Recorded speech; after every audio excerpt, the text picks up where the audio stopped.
సుమన్ టీవీలో మీ business promotions కోసం ఈ కింది నెంబర్ను సంప్రదించగలరు.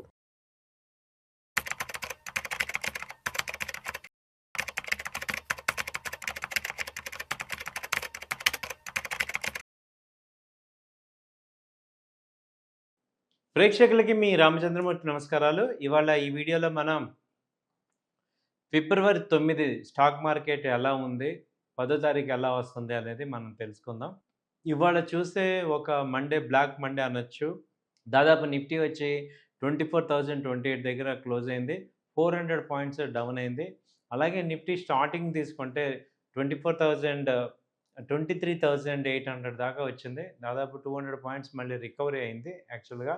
సో చాలా కంపెనీలు అన్నీ కూడా ఇవాళ దాదాపు 5% నుంచి 10% డౌన్ అయినాయి. నిఫ్టీ 50 కంపెనీస్ అయితే చాలా బ్లడ్ బాత్ అయింది. సో మేజర్గా ఏంటి, క్రూడ్ $120కి వెళ్తుంది. ప్రజెంట్ ఇప్పుడు $100కి వెళ్ళింది. అంతకుముందు $60 ఉండే క్రూడ్ ఇప్పుడు $40 పెరిగిపోయింది 1 వీక్లో. సో ఇంటర్నేషనల్గా షార్టేజ్ అయితే నడుస్తుంది. సో ఇండియన్ గవర్నమెంట్ గ్యాస్ ₹60 పెంచారు. సో మళ్ళీ ఎక్కడ క్రూడ్ ధరలు పెంచుతారో అనే ఒక భయంతో ఈ స్టాక్ మార్కెట్ మీద ఇంపాక్ట్ చూపించింది. ఎప్పుడైతే క్రూడ్ పెరుగుతుందో ఆటోమేటిక్గా ఎకానమీ అంతా కూడా ఇన్ఫ్లేషన్ అంతా పెరుగుతుంది. సో దానివల్ల నెగిటివ్ ఎఫెక్ట్ అయితే ఉంటుంది. సో ఇప్పుడు ప్రపంచానికి వచ్చిన పెద్ద ముప్పు ఈ ఇరాన్ ఇజ్రాయిల్ యుద్ధం.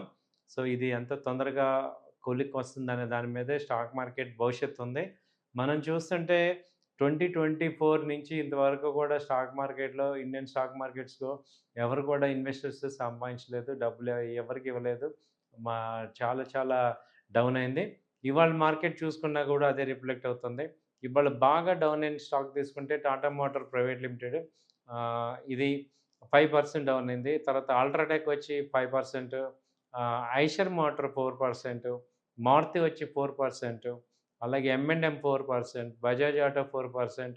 ఆల్ 5 ఆటోమొబైల్ కంపెనీస్ అన్నీ కూడా తగ్గాయి. ఎందుకంటే క్రూడ్ గనక ఇప్పుడు ఒక రూ. 10, రూ. 20 పెరిగిందంటే వాటి ఎఫెక్టు ఈ యొక్క స్టా ఈ ఈ కంపెనీస్ మీద ఉంటుంది. అందుకే బాగా డౌన్ అయినాయి. ఆ తర్వాత చూసుకుంటే ఇండస్ఇండ్ బ్యాంకు, తర్వాత టాటా స్టీలు, తర్వాత జేఎస్‌డబ్ల్యూ స్టీల్ కూడా 3% అలా పెరిగినాయి. స్టేట్ బ్యాంక్ ఆఫ్ ఇండియా ఇప్పటిదాకా చాలా స్ట్రాంగ్‌గా ఉంది. అది కూడా ఇప్పుడు 3% డౌన్ అయింది. ఇప్పుడు ప్రెజెంట్ 1100 ఉంది. అంతకుముందు ఇది 1200 దాకా వెళ్ళింది. 1240 దాకా వెళ్ళి ఇప్పుడు డౌన్ అయింది. ఆ తర్వాత కోటక్ బ్యాంకు, అలాగే బజాజ్ ఫిన్సర్వ్ కంపెనీస్ ట్విన్స్ కూడా తగ్గాయి. అలాగే టైటాన్, హెచ్‌డిఎఫ్‌సి బ్యాంక్ అయితే చాలా తగ్గింది. యాక్చువల్‌గా 840 ఆ రేంజ్‌కి వచ్చింది. ఇది మొన్నటిదాకా 1000 ఆ రేంజ్‌లో ఉండేది. ఆ తర్వాత యాక్సిస్ బ్యాంక్, బ్యాంకింగ్ కూడా బాగా తగ్గాయి. బ్యాంకింగ్ స్టాక్స్ బాగా తగ్గాయి.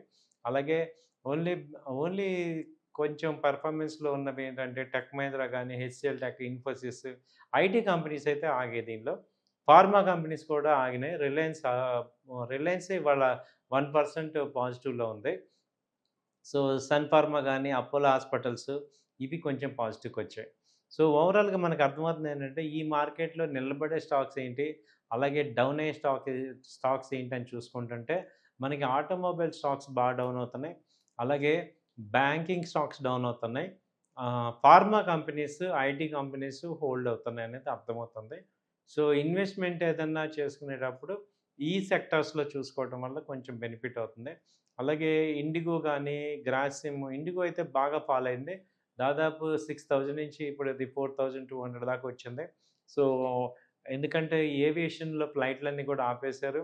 ఇంటర్నేషనల్ ఫ్లైట్స్ అన్నీ కూడా ఆగినాయి. ప్లస్ క్రూడ్ పెరిగిందంటే మాత్రం ఇండిగో కంపెనీకి చాలా హెవీ క్రూడ్ రిక్వైర్మెంట్ ఉంది కాబట్టి వాటికి ఎఫెక్ట్ అవుతుంది.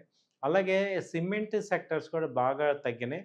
సిమెంట్ సెక్టార్స్‌లో అల్ట్రాటెక్, ఏసీసీ, అంబుజా, తర్వాత దాల్ భారత్, ఇవన్నీ కూడా జేకే సిమెంట్ ఇవన్నీ బాగా తగ్గాయి. దాంతో కన్‌స్ట్రక్షన్ ఎఫెక్ట్ అవుతుంది.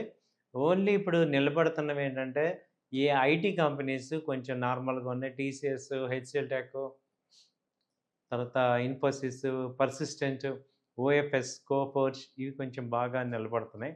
ఈవెన్ ఎంఫసిస్ కూడా బాగానే నిలబడుతుంది. సో అలాగే ఈ సెక్టార్స్‌లో మనకి ఇన్వెస్ట్‌మెంట్ కొంచెం స్ట్రాంగ్ అవుతున్నాయి. సో బాగా వీక్ ఉంది ఏంటంటే ఈ బజాజ్ ఆటో, తర్వాత ఐషర్, మారుతి ఇవన్నీ కూడా వీక్ అవుతున్నాయి. సో నెక్స్ట్ వచ్చి ఎఫ్ఎంసీసీ సెక్టార్ చూసుకుంటే బ్రిటానియా కానీ, తర్వాత కోల్గేట్ పామాలివ్, ఆ తర్వాత డాబర్ ఇవి కొంచెం విపరీతంగా తగ్గలేదు, మెయింటైన్ అవుతున్నాయి. అలాగే రైల్ సెక్టర్ బాగా డౌన్ అయింది. డిఫెన్స్ సెక్టర్ చూసుకుంటే డిఫెన్స్ సెక్టర్‌లో బీడీఎల్ గానీ, హాల్ గానీ, తర్వాత మస్డాక్ గానీ, GE shipping, data pattern, GRSC, BEML ఈ కొంచెం విపరీతంగా ఫాల్ అవ్వలేదు. 1% నార్మల్‌గా అయినాయి. ఎందుకంటే ఈ డిఫెన్స్ సెక్టర్ కొంచెం పాజిటివ్ వచ్చే ఛాన్సెస్ ఉన్నాయి. ఎందుకంటే వార్ జరుగుతుంది కాబట్టి ఈ ఎక్విప్‌మెంట్‌కి కొంచెం ఎక్కువ సేల్స్ ఉండే ఛాన్సెస్ ఉన్నాయి. సో ఈ కంపెనీస్ అయితే మనకి ఆహ్, ఉన్నాయి కాబట్టి, సో ఎవరైనా కొత్తగా ఇన్వెస్ట్ చేసే వాళ్ళకి ఇది ఓన్లీ ఇన్ఫర్మేషన్‌గా, ఎడ్యుకేషన్ పర్పస్‌గా తీసుకోండి. ఈ సెక్టార్స్‌లో, ఈ స్టాక్స్‌లో ఈ రకంగా ఉంది. అయితే రేపు ఎలా ఉంటుంది మండే అండ్ ట్యూస్‌డే ఎలా ఉంటుందని చూసుకుంటే, ట్యూస్‌డే ఏంటంటే రేపు రేపు కూడా ఈ గ్యాప్ అప్, గ్యాప్ డౌన్ మీదే ఉంటుంది. ట్రెండ్ అయితే వీక్‌నెస్సే ఉంటుంది. సో, రిలీఫ్ ర్యాలీ లాగా కొంత వచ్చినా గానీ సెల్ అండ్ రైజే ఉంది. Until unless markets you turn తీసుకోవాలి అంటే మాత్రం ఈ క్రూడ్ తగ్గాలి. అలాగే క్రూడ్ మీద ఏదైనా స్టేట్మెంట్ రావాలి. ఆ హార్మోజ్ జల్సంది రిలీజ్ చేశాము అనే స్టేట్మెంట్ వస్తే అప్పుడు క్రూడ్స్ తగ్గుతాయి. సో, అలాగే గోల్డ్, సిల్వర్ చూసుకుంటే ఇప్పుడున్న పరిస్థితుల్లో యాక్చువల్‌గా గోల్డ్, సిల్వర్ అందరూ కూడా బై చేస్తారనుకున్నాం గానీ, గోల్డ్, సిల్వర్ అక్కడ స్టడీగా ఉంటున్నాయి. ఎందుకంటే గోల్డ్, సిల్వర్ మీద ఇంట్రెస్ట్ ఎవరు చూపించట్లేదు ఇంటర్నేషనల్‌గా. అయితే డాలర్ ఇండెక్స్, డాలర్ పెరుగుతుంది కాబట్టి ఈ గోల్డ్, సిల్వర్ రేంజ్‌లో ఉన్నాయి. అలా అని విపరీతంగా ఫాల్ కూడా అవ్వట్లేదు, రేంజ్‌లో ఉన్నాయి. $5,200 పీక్ లెవెల్‌కొచ్చింది. అక్కడి నుంచి ఇది 5,400, 500 వస్తే గానీ ఇదవ్వదు. సో, గోల్డ్, సిల్వర్ కూడా స్టడీగా ఉన్నాయండి. సో, ఇవండి ఇవాల్టి అనాలిసిస్.